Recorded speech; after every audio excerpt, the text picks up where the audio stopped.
Subscribe کریں ہمارے channel کو اور بیل آئیکن کو کلک کریں تاکہ ہماری ہر نئی آنے والی ویڈیو آپ تک بآسانی پہنچ سکے۔ بسم اللہ الرحمن الرحیم۔ حدیث قدسی۔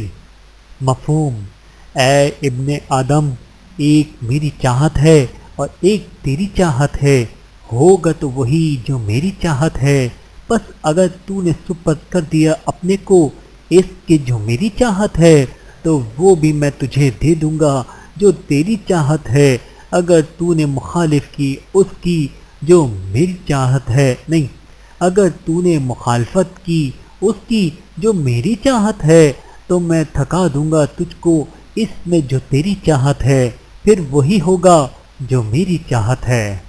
جس گناہ سے عمر کم ہوتی ہے وہ ہے ماں سے بدسلوکی، جس گناہ سے انسان پر لعنت ہوتی ہے وہ ہے جھوٹ، جس گناہ سے دنیا میں ہی پکڑ ہوتی ہے وہ ہے ظلم، جس گناہ سے رزق تنگ ہو جاتا ہے وہ ہے زنا، جس گناہ پر پردہ فاش ہو جاتا ہے وہ ہے نشہ، جس گناہ سے پوری انسانیت تباہ ہوتی ہے وہ ہے قتل، جس گناہ سے نعمتیں چھن جاتی ہیں وہ ہے تکبر، جس گناہ سے دعائیں قبول نہیں ہوتی وہ ہے حرام کی کمائی، جس گناہ سے رب ناراض ہوتا ہے وہ ہے باپ کی نافرمانی۔ اگر اچھی بات پھیلانا پسند ہے تو شیئر کریں۔ شیطان کی تاریخ: 80,000 سال تک فرشتوں کا ساتھی رہا، 40,000 سال تک جنت کا خزانچی رہا، 30,000 سال تک مقربین کا سردار رہا، 14,000 سال تک عرش کا طواف کرتا رہا۔ پہلے آسمان پر اس کا نام عابد، دوسرے پر زاہد، تیسرے پر عارف، چوتھے پر ولی، پانچویں پر تقی، چھٹے پر خازن، ساتویں پر عزازیل، اور اب قیامت تک اس کا نام ابلیس ہے۔ غرور اور تکبر نے کیا سے کیا بنا دیا۔ نماز فجر آپ کی خوبصورتی میں اضافہ کرتی ہے، نماز ظہر آپ کے رزق میں اضافہ کرتی ہے، نماز عصر آپ کی صحت بہتر کرتی ہے، نماز مغرب آپ کا مستقبل سنوارتی ہے، نماز عشاء آپ کو سکون کی نیند سلاتی ہے۔ جو نماز کو اہمیت نہیں دیتا اسے مرتے وقت 3 سزائیں ملتی ہیں۔ نمبر 1، ذلت کی موت مرتا ہے۔ نمبر 2، بھوکا مرتا ہے۔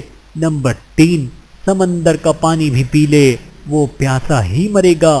اللہ ذوالجلال مجھے اور آپ سب کو 5 وقت کی نماز پڑھنے کی توفیق عطا فرمائے، آمین ثم آمین۔ معاف کرنا: مکے والوں نے چاند کے 2 ٹکڑے دیکھے تو کہا کہ محمد صلی اللہ علیہ وآلہ وسلم نے چاند پر جادو کر دیا۔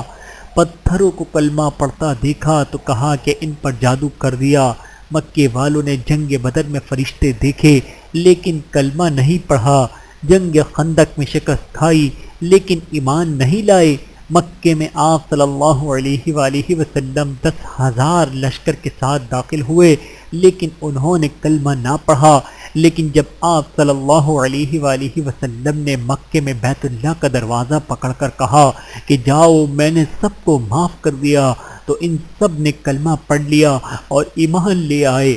یہ معاف کرنا اتنا بڑا عمل ہے، افسوس ہم نے اس کو اپنی زندگیوں سے نکال دیا ہے۔ اللہ تعالی ہم سب کو عمل کرنے کی توفیق عطا فرمائے، آمین ثم آمین۔ ویڈیو دیکھنے کا بہت شکریہ۔ مزید ویڈیوز دیکھنے کے لیے ہمارے چینل کو سبسکرائب کریں۔ اگر ویڈیو پسند آئے تو لائک کریں۔ اچھی بات کو دوسروں تک پہنچانا صدقہ جاریہ ہے۔ جزاکم اللہ خیرا کثیرا۔